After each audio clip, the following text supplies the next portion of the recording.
So good day mga boss. So ngayon is nakabili tayo ng carb na 28mm na Canada Racing.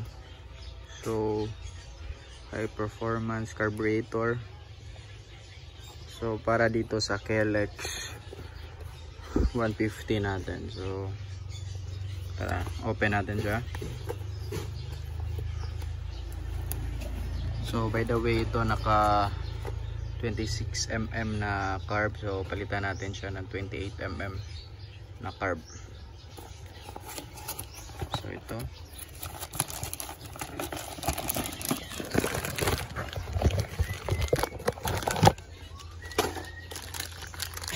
so 28mm carb.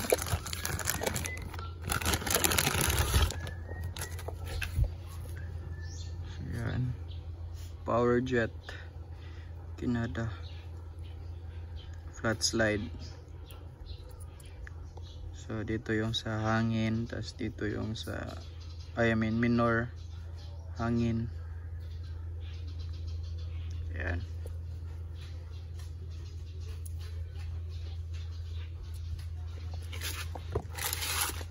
Is meron siyang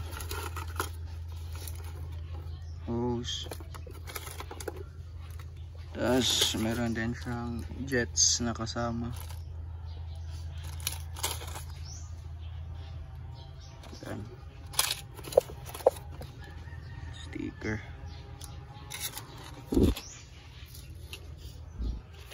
$110 naman. Wala ka na 120. Okay ko yun. 32.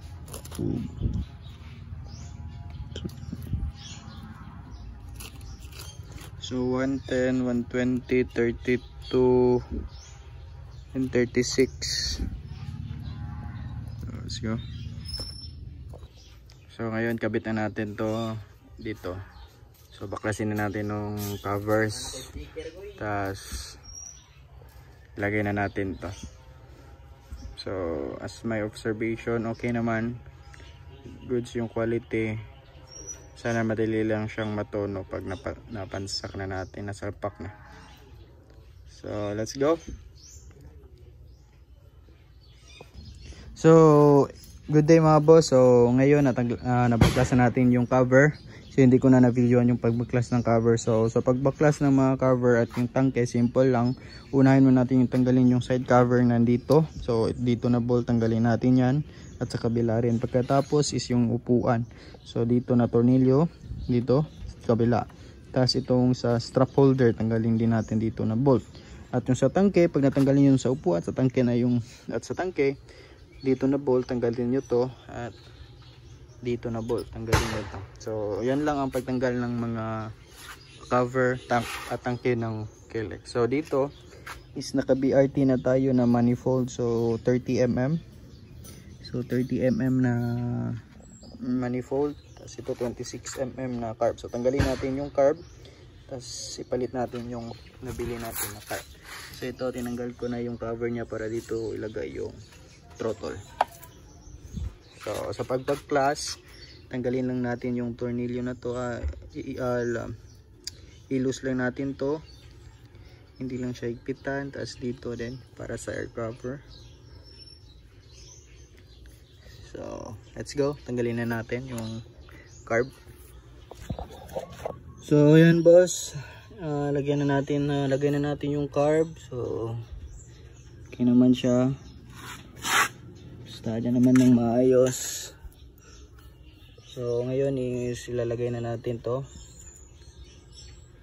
yung piston natin, tapos yung tangke, tapos sound check natin siya. Let's go. So yan boss, nasalpak na natin siya. So hindi na natin siya sinalpak yung tangke.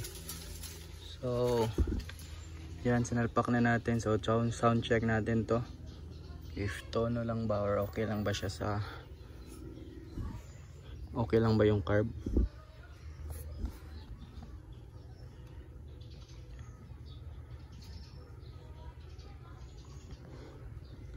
So let's go, sound check.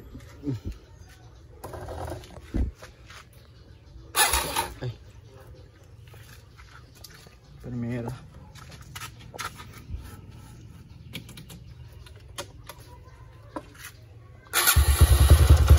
So, one click.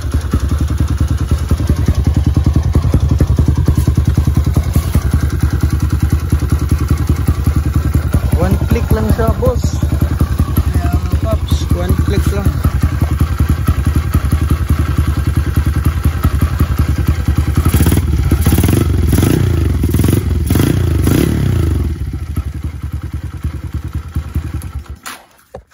So, yan paps. Tapak na natin dahil tumuno naman siya.